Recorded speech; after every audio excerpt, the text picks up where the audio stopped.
呢個咪呢個13點喎，13點。你頭先笑阿花姐人咯，個山下人大槍下，你係咪槍甲女了人攞一班阿花姐幾隻啊？你上度講阿花姐人大槍甲女50班啊？啊？你望多龍啦，我跟你講啲甲女隻做一班啊。佢講阿花姐話人大槍話，你先人大槍50班都有。如果咧講笑咧，如果用車個啥蘇尼一格蘇尼一格咪蘇尼一格花姐咧，淡白啦，嗌嘈緊花姐個樣啊，一落鋪個花姐咧，嗌嘈緊花姐啊，起碼花姐要女人一落鋪支幣冇到冇啊，你愛笑花姐啊，至少花姐話不要一落鋪。我前一，我拜入會嗬。你但係你先聽我簽蘇尼一，蘇尼一炒半熱計隻我拜入會嗬。蘇尼一我看下先，淡白啦，如果蘇尼一個花姐我嘈緊花姐啊。啲花姐落花姐很要女啊，一落鋪落要追摸啊，電豬嘛，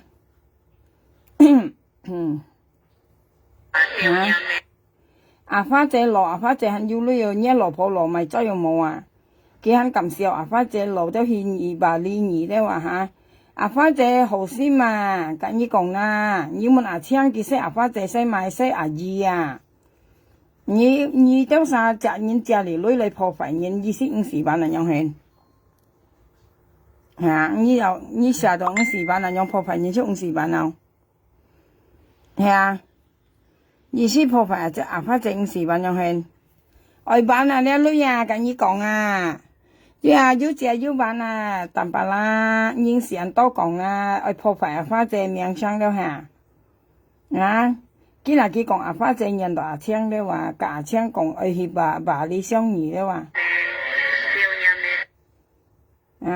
不要我簽啲官先，今日我變我不好，我簽啲蘇尼入，但係先朋友家，上下我食多官我都唔知擺入去我從你摘下，係cái山淡白啦，你看一老婆，自家就下自家老婆面你未少啲嘛？點知個嫌人花姐落，花姐落很要女一老婆落也熱雜落支幣，你看你可能一老婆面你講嘢你未少啲嘛？mẹ ta anh nha, nhà lo công片唔到女係嘛？真係你兩隻你看淡白啦，你分破ăn江ăn後生啦，佢講花姐羅你咧有電視嘛，本人掉到面係嚟嘅後白先高二你小年，你說你入到江你講花姐羅，你老婆ăn江係咪ăn後生係咪？你老婆你你交了20lang年嘅老公嘅支幣本人掉20lang年先係本一淡白啦掉你看你老婆面花姐面係將過佢你點知淡白啦，你嫌人要照鏡嘛？你要照鏡冇你要照你老婆面冇嫌花姐你要照你老婆面冇為少啲冇你看你分婆面淡白啦。你講人咧，你愛照你老婆面先講人花姐這樣講你老婆你花姐這樣講你老婆點知個花姐落很要女喺香港你老婆落得隻落支幣落隻就落白你愛拿花姐上愛講七講八，你冇拿你老婆面出嚟本人看你面你老婆炒本人啦本人家落油毒時間冇點講嘢啲淡白啦，啲前冇工做嘅，一冇卡抽腰人家本人女係咪？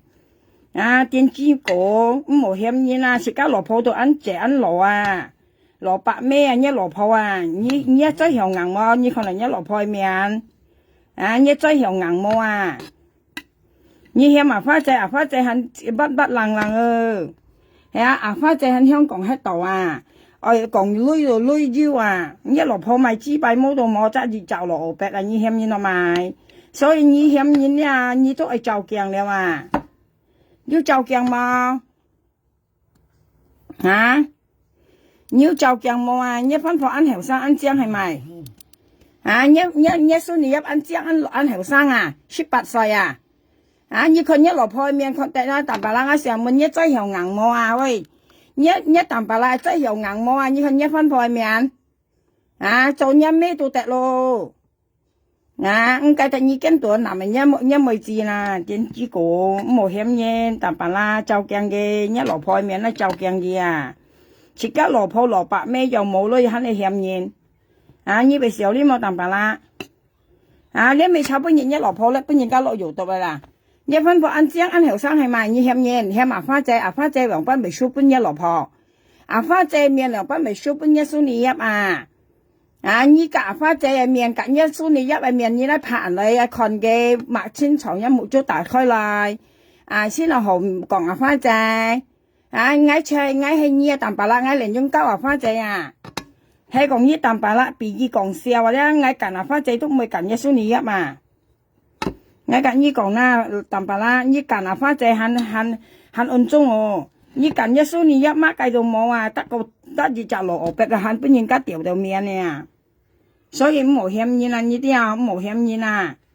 一蘿蔔肯個突然背咯，你看你粒花仔上你講叫咪嗱？頭先你粒花仔上到咪嗱？你吩咐ăn姜ăn後生係咪？你險嘢攞？一蘇你一ăn後生係咪？你可能一蘇你一ăn後生咩？你可能一蘇你一ăn後生咩？生冇面。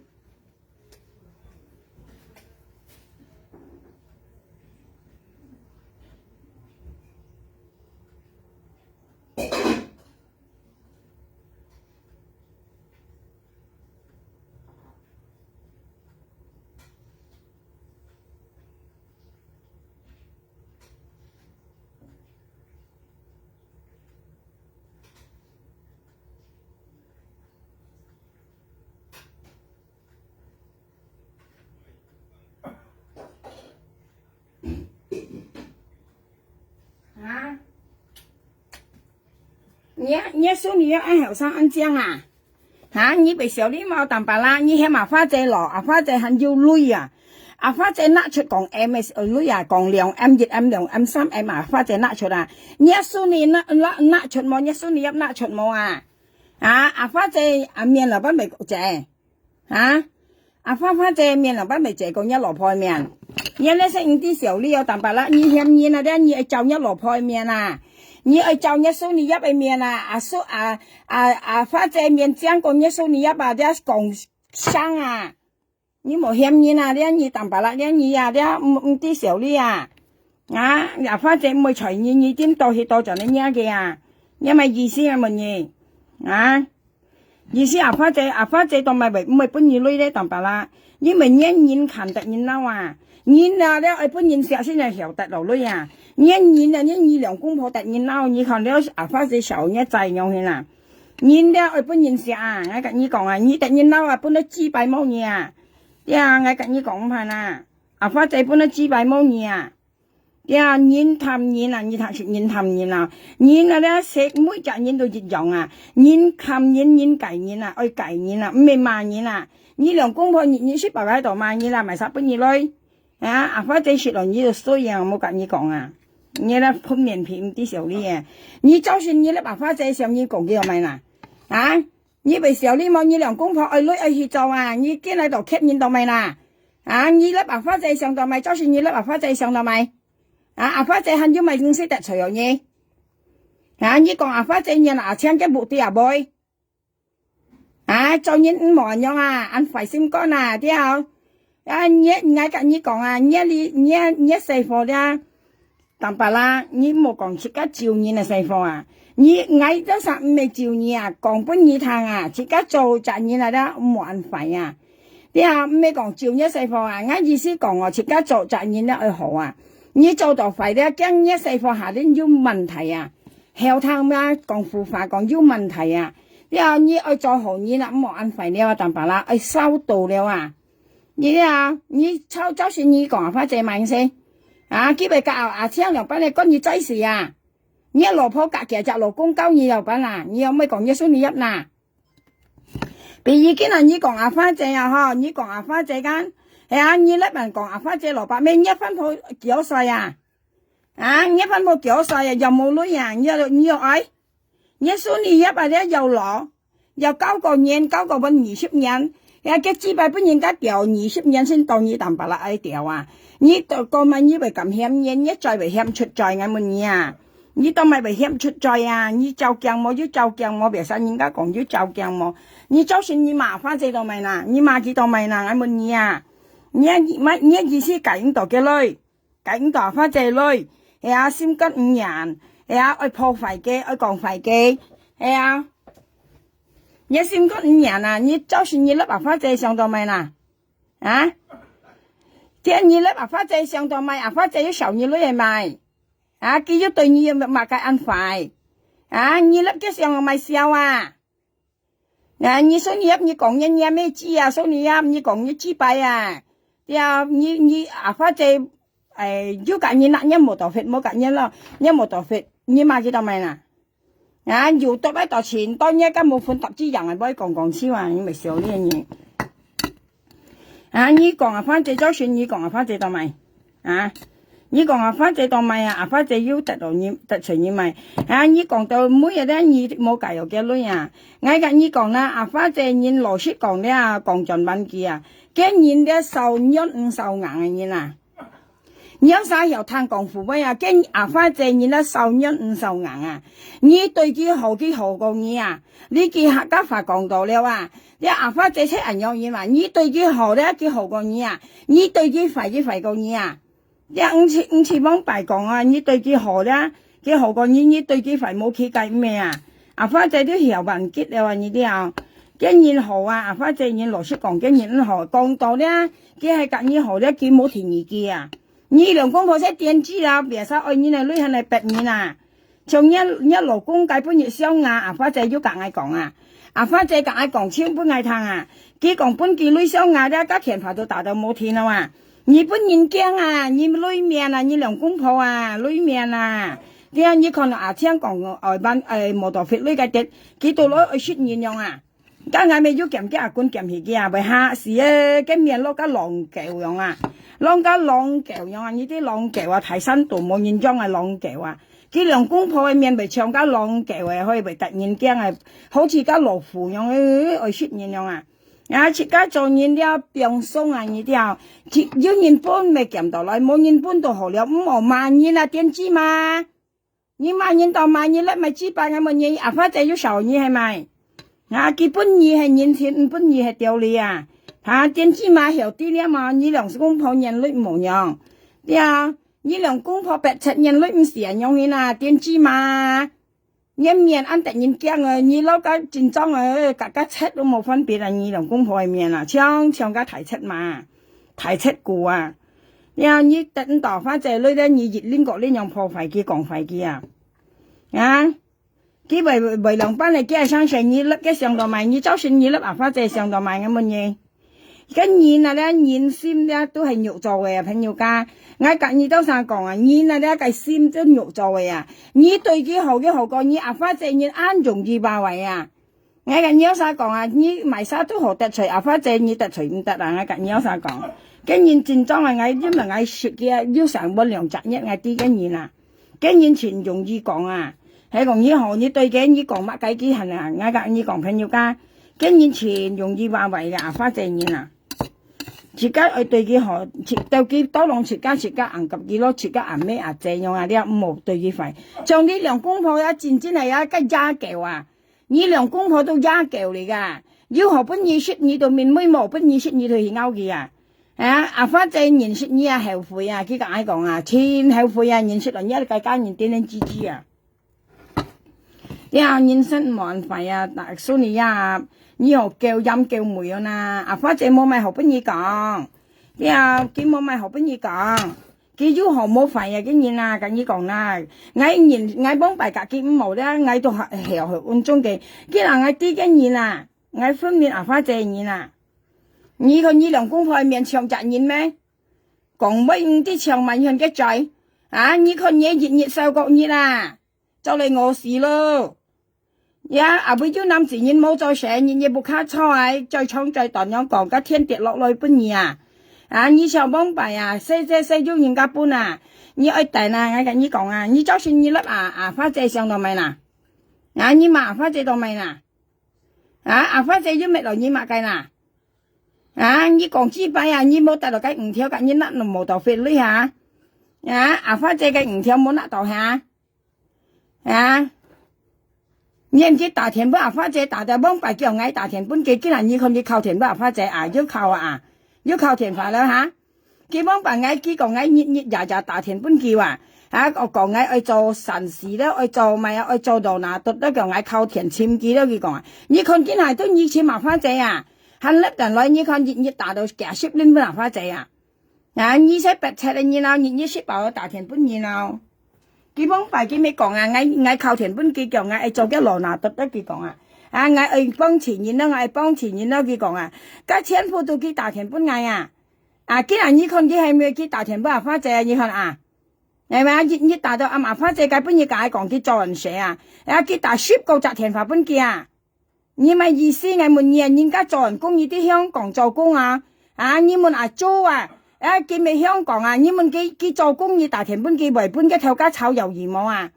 你啊，你做嘢啊！你啊，人家未受兒女啊！你一慢慢係欠潮嚟噶啊！佢做工係嘢啦，唔可以人樣去滋擾佢啊！但係日樣大嘅白年田法本佢受兒女啊！啊！佢炒雞本嘢啊，錢嘢係件事啊！阿花姐講講佢打10個集田法本嘅啊！啊，2隻是打呢啊！啊，你兩公婆為按8,000。啊！你成日大田啊，要打你看啊！啊！你佢大田不阿花仔你看嘅啊！佢幫白佢叻人來叫嗌靠田本記話，嗰陣時佢咪夾有啥講叫嗌大田本記啊！嗌愛做羅拿獨啊，嗌愛本人女啊！啊！今日咪晒大田本咪晒，今日咪看到了啊！係啊！啊！你係佢靠田不阿花仔啊！但本日阿花仔啊，佢人本愛看啊，佢打10個集田法本記啊！啊！你打多田法本阿花仔到咪啊？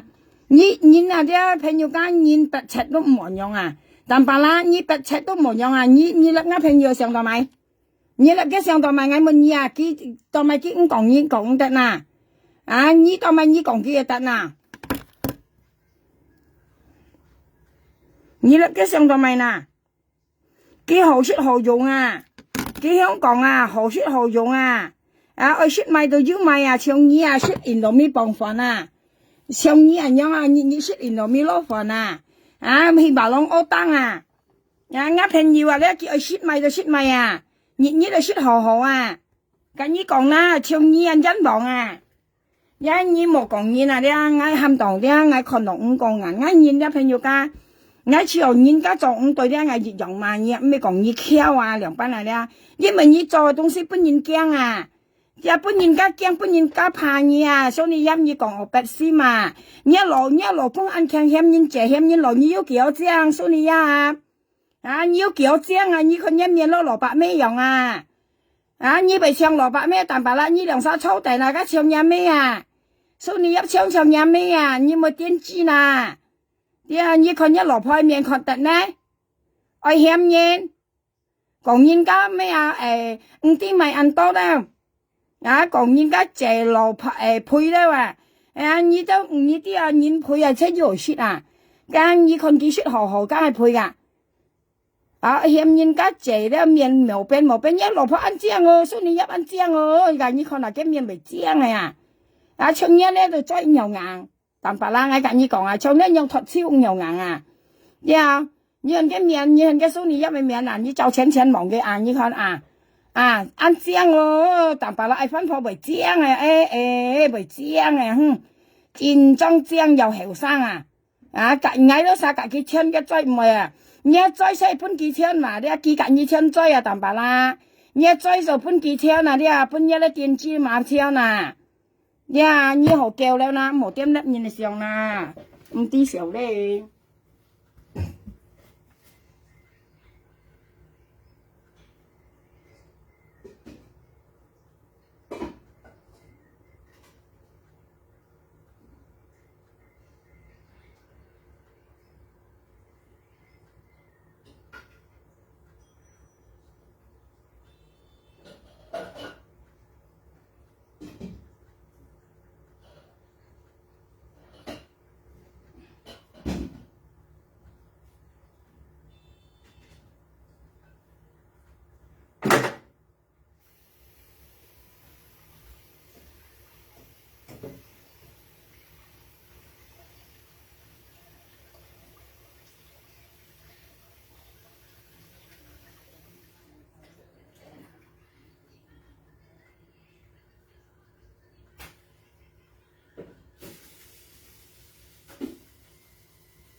我嫌人啦，隔人頭女啦，切家隔人頭女或者切家需要靠人啊。花姐係最好一隻辦嚟啊！你話我幫辦人啲嘅人兩班人啊，你話我知道啊，我跟你講啊，朋友家花姐咧嘅人係真係好嘅啊，講到女咧佢冇田意見啊，當咪以為肯樣講廢人啊你都咪被按人做人按快，上街本日花姐講本幾女相牙，你朋友家花姐講本幾女相牙，你見到講花姐含幾10年啊，假設冇人冇隻啊，我相信花姐講乜啊，我相信花姐講乜佢咪講花實乜啊，特別二兩公婆講乜咧，我熱啲都唔相信啊，因為你識爆到破壞你啦，講乜冇人冇隻係乜啊？你兩公婆講話，你咪多浪啦！你看你兩公婆面啊，你本人相信你啊，一面都做出樣了啊！你咧叫女面啊，你女面還是女面啊？你有女就哈哈哈，有女你就哈哈哈，冇女你做你嚟嘛？愛女愛吵啦，愛做去做嘅，冇驚口你又冇騙了，電子嘛？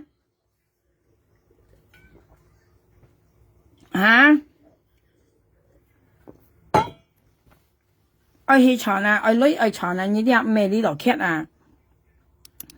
佢本日我看花姐講本幾女話，本幾女間講本幾女相牙咧，佢到前大田本花姐大田花熱打到啱。問花姐佢講愛幾時嘅，搞5條幾時基本嗌。花姐講一牙先幫你熱2日，要講嘅。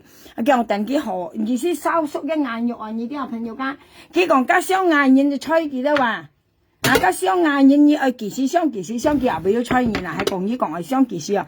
加幾萬你佢驚時花沒記啊，花姐沒記本記啊，加花姐人講你咧，佢冇可能做到本嘢啊！但你兩公婆咧，你等啥咧本客就你啦，你啲所以你兩公婆咧客就花姐啊！本來花姐唔會本意下就話，因為你識爆格去講女啊，你識爆格去講女啊，佢嚇到啊，佢花姐唔係講驚你嘛計啊，因為你講乜咧三心道事啊，你又唔嚇到你啦，嚇就你啦，所以你才真拗啊，像花姐講本幾女相啊咧，佢熱打嘅啊，10年前本花姐話。今日問花姐你幾時幾女，從今下咧，青其實青是花姐是要幾女本青減冇多費啦，佢講冇目的咧，我要目的所以我冇寄出去個目的係你等花姐同意冇啊？你所以我本意看啦，你點知嘛？我係冇寄話。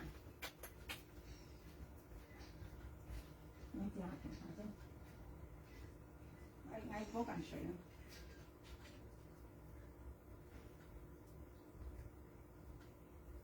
你等下咧，所以你咪講係目的嘅，事實我有目的啊，含到咧花姐晚要同意我記啊，佢講含我記聽嘅目的啊，係咪呢？我睇下先，未呢？未呢家先。嗱，蘇你一啊，嘅部啲車你話啦，蘇你一，你講啊槍花姐基本嘅女咁一冇到 fit 嚟啦，嘅部啲車你話蘇你一去，要話要部啲啊，特別嗌係咪問花姐同意冇啊？你啲啊蘇你一為嗌佢花姐同意冇同意嗌為緊你不出去啊？因為咧你啊啲不女抗啊你嗱，呢部啲車你話你花姐嘅女本啊槍30條係幾多20條？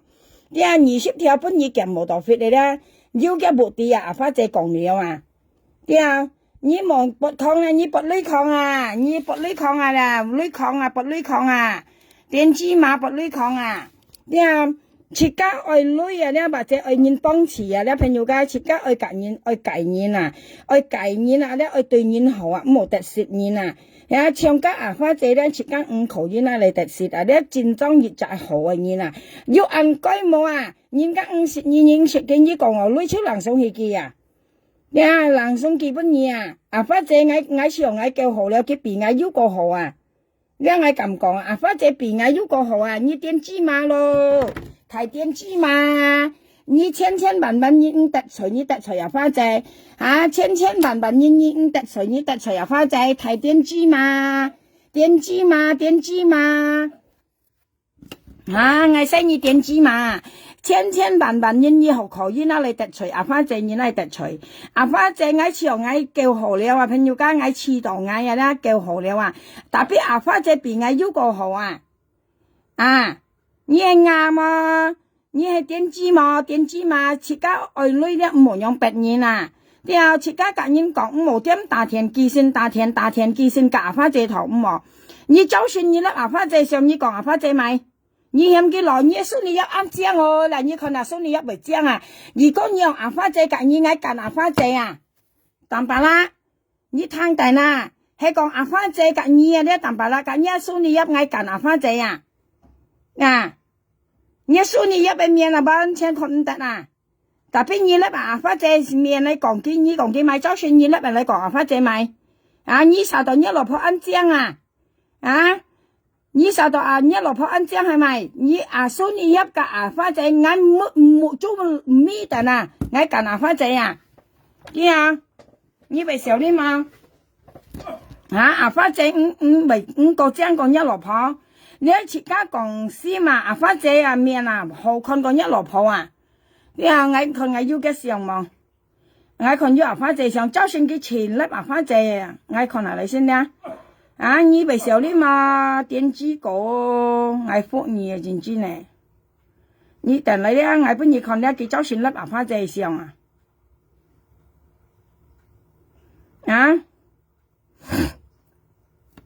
你等來的朋友我錢埋咧，佢就算錢粒花姐上啊，錢險花姐話，你要做鏡冇啊，係講日本嗌啊，咧嗌幹花姐啊，好過幹一蘇你一啊，你為小啲嘛，生冇命你看一老婆嘅命夾花姐命，張天安人啊，等來先咧，我錢埋花姐上先。花姐要不要？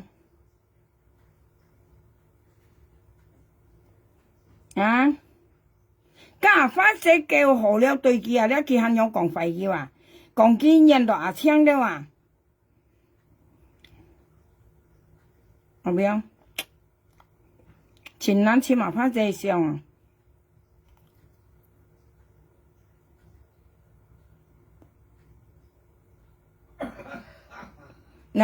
你看花姐上隔一老婆上，你去間望下，你看花姐面你為小哩嘛但係先嗌人裝上身，佢喺前笑人佢前笑花姐咧，你看佢前笑，你看佢面你看佢你兩公婆，你看嚟，你看你兩公婆面咧對頭唱你係叫咩？你看人哋花姐唔將講一蘇你入，你看下你看花姐面唔將講一蘇你入。用晒撇人來撇人來撇人來，生冇面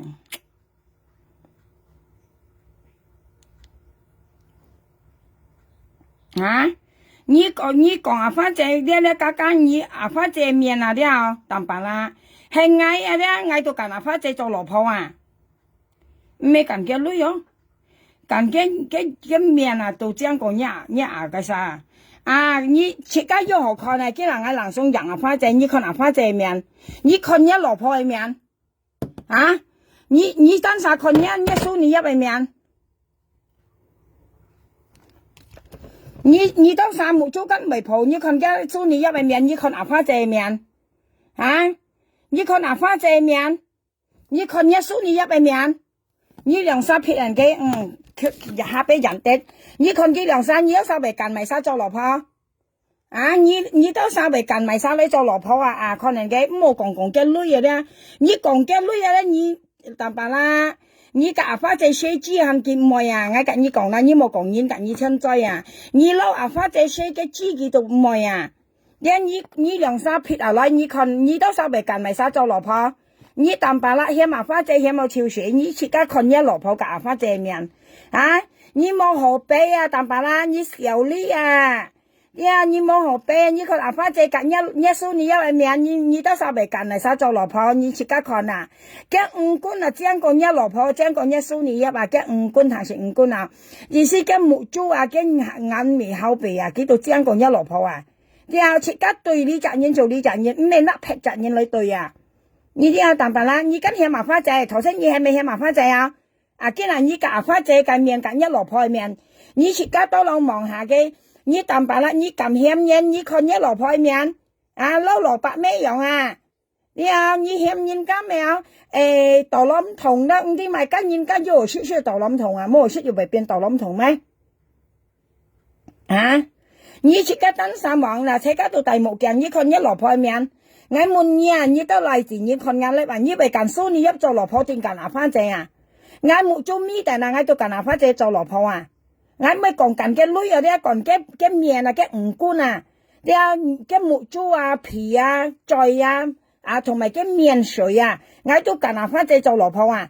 啊，你咧說你啊，你本掉都沒掉啊，俾本掉，你老公掉冇你掉紙啊，說你啊，你當白啦掉冇緊你掉紙啊，啊，要掉紙冇你兩三冇㗎。啊！你老公看你都有追難咯，你好叫呀，冇嫌人了，係冇啦。自家姐又嫌人姐，啊！阿花姐前妻都講過你啊，花姐前妻講過你啊，你冇硬啊！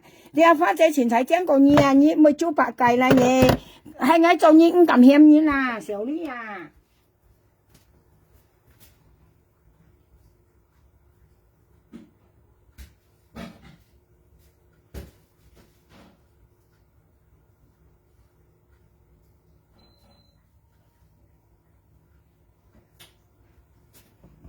啊！佢周選前嫌麻花姐話，嫌麻花姐蘿蔔咩啊？佢講啊，啲萬都臭魯魯啊！佢講啊，你嫌麻花姐咪即係我未滿意到晒，有晒冇做緊唔係講做呢啦，青面啊咪？你看佢假花姐嘅面，你看佢兩公婆，你看家蘇你一假花姐啊！你當白啦，你好意思嫌人嘛？當白啦，你為小你嘛？面皮盤。人分鋪都唔係妹仔教你啊！啲下嘅例子跟你都差唔多問題啊！啲下嘅例子啊，加咪有加攝心點蘇你一計例啊，計阿浪的話跟一歲時差唔多啊！所以我喊你冇嫌人啊！你又切家去叫了啊！你當白啦，老婆都謝落下，你係嫌人，你看佢你看佢咩啦？或者你看佢啊你看佢。你買cái電子你喺度買電子嘅，啊，你看佢買cái電子佢是話落佢安慰的安強呢，啊，佢nhà cái花姐上你看佢啊，前妻都將我一電子老婆啊，你看阿花姐啦，但白啦，你近嚟殺做老婆，係嗌做你嗌近阿花姐做老婆啊，但白啦，啲啊近阿花姐做老婆個樣啊，但白啦。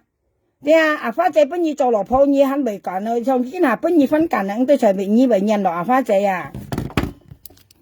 我跟你講喺度開度去朋友家，唔冇按啊，但白啦，人家唔本意咯，唔本意女話，為咗好養別人你話，啊！你當咪你識話養別人吹個，你愛女去做嘅，但白啦，冇驚苦，自家愛去做工啊，你啲啊！像人家本意咧啊，你硬夾咧一隻菜戲同埋一隻人咧朋友好心多郎，唔好用別人啊，你點喺度別人本意啊，再講，計條片我差不多我要簽到，但係我啲白協會啊，我看見人公派面為唱家嘅會啊，為客事係啦，我差不多咧我冇水木啦，佢講佢幫白咧咪咧咪本人家落搖讀緊，我搖讀見到咧我看到我被驚冇用睇啊。như vậy ăn tự nhiên bây nhiêu lòng cũng phò vậy ăn bẹt chẹt hả hả không tiếc bị theo phiền nhiều ngay sự sang ai yếu kiểm hỉ à bồi tự nhiên cái giọng à phải nhiều can cái nhàng bẹt à phải chạy bẹt đầu tiền hết à hả cái gì nè đó ơi tham gì nè mấy nhông hình bẹt gì nè nhông bẹt gì cái gì à phải chạy à như kiện bẹt kia điều kiện trong à cái gì còn à佢講雙牙，我問咪小事啊，反正講講啊雙牙，咁似熱大啲多年前嘛，本佢將死件記本佢嘛，反正冇做咩，但係我都趕佢做老婆啊，你嫌人要照顧嘛，你嫌麻煩仔，你把你孫女要安靜啊，你到了王一個老婆面，你嫌麻煩仔，你咪小啲嘛，個中意啊冇中意含嘅批評麻煩仔嘅面，緊一孫女一嘅面，你看麻煩仔面。我都幹阿花仔做老婆啊！你嫌人哋雞排啊，淡白啦！你嫌人睇雞排啊，你啊，你嫌人牛白啦，你啊！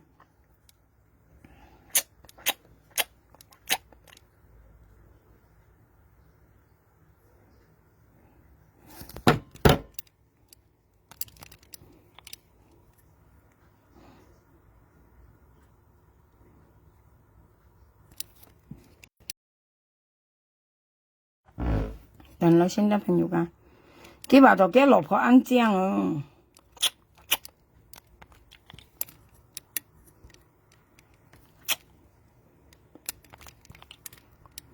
啱現啲朋友噶，啱現啲冇講爭埋晒做埋爭埋晒，而家講頭呢啊！你看呢兩公婆面攞個七樣啊，二隻七嘛，二隻七股啊！你打劫花姐打劫唔到啊！你都破費嘅啊！花姐你咧受一唔受硬啊！你聽人講話花姐你受一唔受硬啊！你對佢好嘅好過你啊！你對佢壞咧，佢咪冇佢計了啊！佢壞過你啊！你點知啊？你兩公婆白柒咩樣啊？你白柒啊！白柒啊！你兩公婆啊！佢嫌麻花仔攞周旋咧，朋友間你看嘅叻啊！你看到咧，人家又再冇火到出啊！你看佢老婆幾次哦，佢安慰你看都咪會安呀？佢講安樣的話，我開個箱俾你睇啦，你睇到未？你睇佢講。明明送我iPhone。哎呦，俾mẹ ta ăn nhau.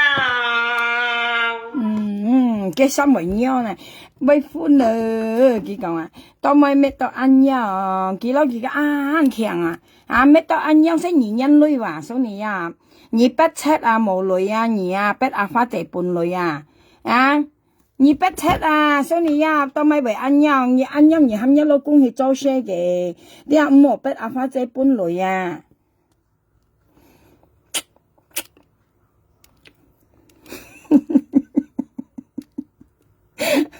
anh rất là chuyện hậu笑事實咧，藝術係勁叻啊！啲朋友講，我講很多事實，我看到佢兩公婆咧，佢就算喺前粒花仔笑你粒花仔笑咪行喺戰爭係為笑事係啦。你兩公婆係心地變態啊！你變態啊！你意思花仔冇本意女啊？你想去破壞佢了？花仔又咪好本意講，我想唔到佢又咪好本意講你講其實你冇本落女嘛？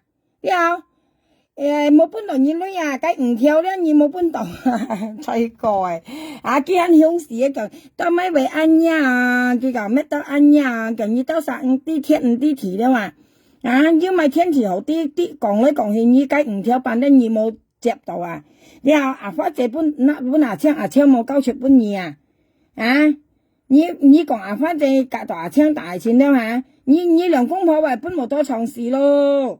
nha nhí còn mới kiện còn cô kiện lệ phô à nha nhí còn cô kiện lệ phô à nhí đi à mò à số này ya chỉ cả cho nhìn đi mấy còn cả hàng nhìn cả còn nhớ xây nhìn tôi còn nhìn chiều nhìn mẹ à ý思đi nhí đi kiến hạ đi nhí đi nhìn cả còn nhí đi xí nhí又係半世了nhí đi nhí死nhí到去半世意思講到咧含義咧做nhìn咧愛做何來啊唔好再忘活nhìn講法唔好再講廢nhìn啊你分辨啊咩講照一世nhìn嘅意思講到一限要兩集外嘅意思咧意思你咧愛做到好啊本因為至下年因為至過好啊你唔係做到隨便因為至單嘛你分辨啊反正意思係用咩照一世nhìn啊所以呀你兩公婆咧愛女愛財愛做人家為本意咧係天才棒才即係好似你種落菜樣係但邊你冇白nhìn啊人家為本意啊，但係咧人家係順意本意啦，到本意啊，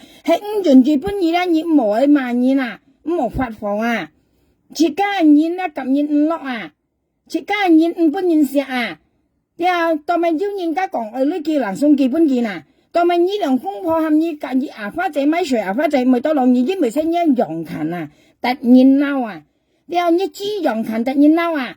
當咪呢麻花仔咪水咪扮幾當咪咪嘅你咪嗱急咩提女嘢啊急熱條兩條急咩提女當咪麻花仔咪嘅你咪識因為呢兩公婆嘅用勤啊呢啲啊你突然嬲啊中意嚇到你啊你嚇親你啊因為呢兩公婆你一嘴都教人嘅女嘅生勢啊你識爆到講女啊麻花仔俾你嚇親啊唔係講多少啊你嚇到你啊你分面啊當咪你係麻花仔咪水咪飯啲咪㗎你咪咧，今日係原因咧，係因為你人計勤啊，本人驚本人怕，你為小啲嘛，分面嘛，計食呢趟啊，點知嘛，所以下年自家白尺啊，都唔好讓做出樣，本人驚啊，你兩公婆啲白尺嘅你啊，白到冇好白了啊，因忙啊你啊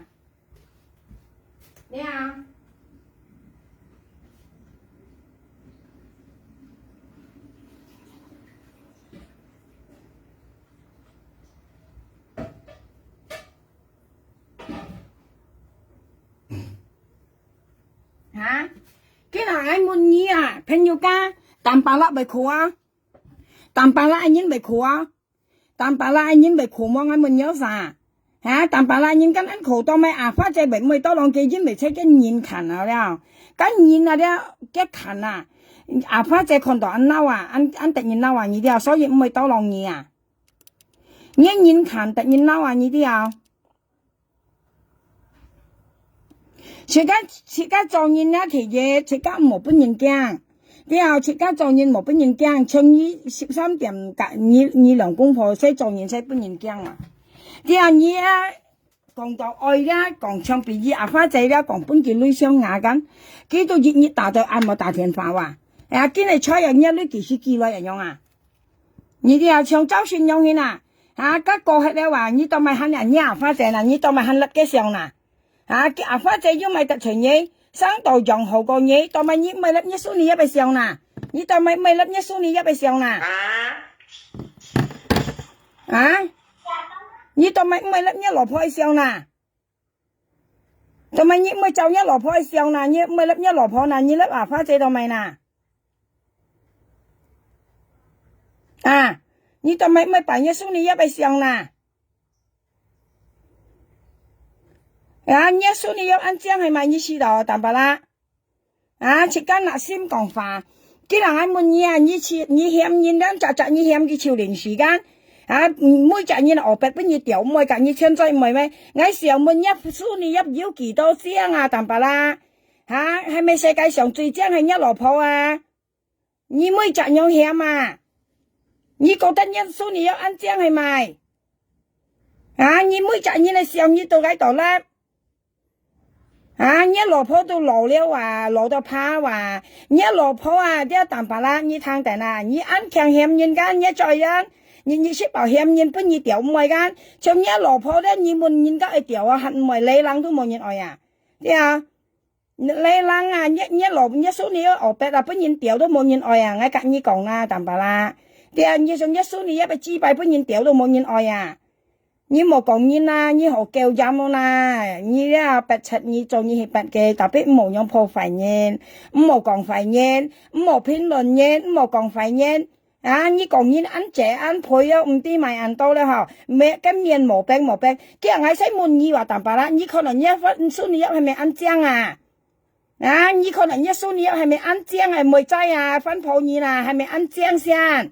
啊！你咧數你搶分五搶啊，萬度啦五搶垃圾五搶啊！你啊你半人家講啊，你五搶湯五搶分嚟你啦，啊！nhà mấy như kẹo hẻm nhìn hẻm mà chiều sĩ chồng thông chồng phan này đây như lớp tí mày biết kẹo tiểu à tiền hay chu tiểu à tiền nhiều tiểu à như hẻm nhện như số này cái ba tí hay nhiều mà hay nhiều cung à như câu kinh hay mày nhìn tiểu à nhém nhìn bị chồng thông như nè màn tổ la ma chồng chồng màn tổ la ma phan nhìn mà dùng chồng phan nhìn mà lá gì mà dùng chồng lá gì mà ngay chính ra tiểu nhà mấy chi à gì trong trời hẻm nhìn hẻm mà chiều phong nhớ phân phô trường các mày như còn phân nhìn mà chẳng phân nhìn mà lá gì mà chẳng lá gì mà màn tổ la ma dùng chẳng màn tổ la ma nhớ tôi về bạn mình như bún kẹo tiểu giông à số này nhớ ba bún nhớ mấy bún kẹo tiểu giông ở nhà nhớ mấy bún kẹo tiểu giông nhà nhà mấy bún kẹo tiểu giông nhà nhà lộc cũng ăn chăng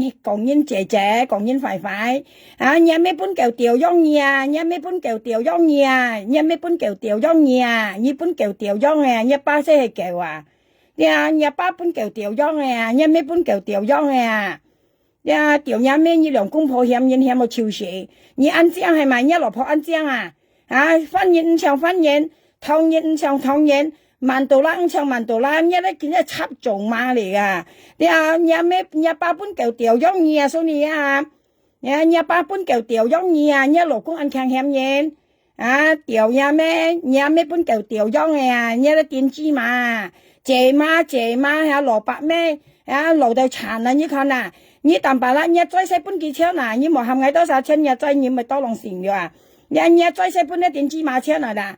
你揀一老公簽仔啦，一老公按下那啲日橋啦，本日簽啦，你本一老公掉，一老公都係唔會咯，解晒電子嘛，所以你叫冇揀一啖白啦掉紙哦嚇，你幾百叫冇本一啖白啦掉啊，你幾百叫冇本佢掉了啊，落白咩？落紙殼，落白咩？落紙殼，炒白怪，唔知小呢切家分破又羅又臭，你看個面看得咧切家羅破又謝又羅，又係險嘢，講你啦冇病啦，你看一分破面要到醬ăn醬淡白來分破ăn醬嗱，面生ăn醬淡白來分破ăn醬ăn後生唔知小呢面皮鋪呢，你豬腳你八般腳掉咗我你咩般腳掉咗我豬腳。